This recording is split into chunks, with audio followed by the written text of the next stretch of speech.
Alexander de Croo is Belgium's Deputy Prime Minister and Finance Minister and joins me now live from Washington, where, of course, he's at the IMF for the IMF and World Bank, the spring meetings. Good to see you, Minister. Thank you.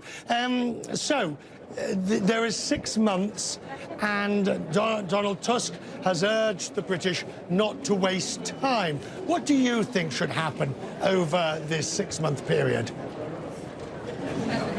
Well, first of all, one of the things that we've seen over the last months is that none of the deadlines that have ever been put forward have ever been met. So, and this is an important element to know. We know that there is a new deadline, but up to now the deadlines were quite meaningless. Still, what is important for us is that finally there is an agreement within the United Kingdom on what the process is to look at the different options and to really understand what the consequences are of those options. It feels to me that over the last 2 years there's been a lot of talking, but there has never been a real talking about what are the valid options and what are the consequences of those options, and we hope that that would take place in the next months.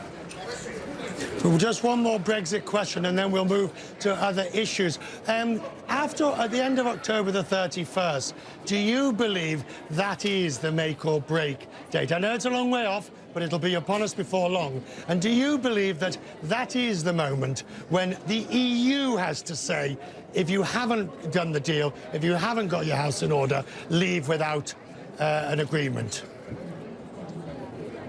Look, we will respect any decision taken by the British, and if in the end that decision would be that there would be no Brexit at all, of course we will respect that and we will be more happy than if there would be a Brexit. I think we have to be quite clear on that. But we would prefer the uncertainty that we have today rather than the certainty of chaos. A hard Brexit, we know that is going to be chaos. The certainty of chaos is something we do not look forward to. The uncertainty of today is not an easy one, but we prefer that uncertainty over the chaos that a hard Brexit will bring.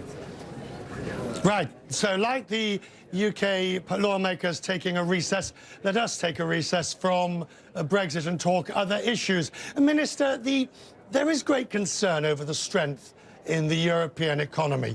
If you look at what the ECB said only last week at their meetings, what the President said, are you concerned that economic policy does need to be easier because things are slowing down, dangerously slowing down? Well, I think there's a lot of uncertainty, and a big part of that uncertainty is political uncertainty. It has to do with trade tensions. It has to do with the uncertain prospect of the Brexit. So yes, there can be an economic answer to that, but the real answer, of course, is a political answer. And that political answer should be to make certain choices and to be clear on what the consequences are of those choices. But then also from a European perspective, we have to be quite clear. I mean, this is becoming a world where the giants are talking together.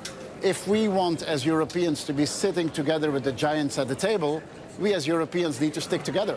And that is a message to the Europeans. I think that also is a message to our British friends. If you want to be part of the discussion of the giants, I think you'd rather be on the European side than go on your own.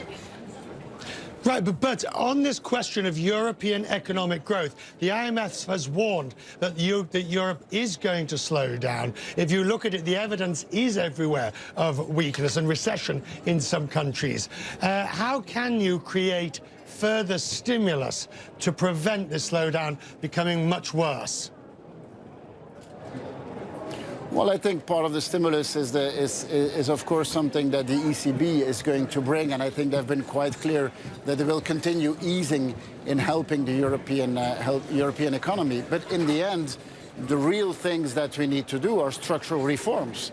It is deepening our European market. It is the transition of our economy to a more sustainable economy. And it is also playing our role in the international scene. And playing our role in the international scene is something that the European Commission needs to do. Of course, if all our bandwidth is being eaten up with internal problems, such as the Brexit and others, then that is attention that is not being used to deepening our internal market, to forging trade relationships with the rest of the world.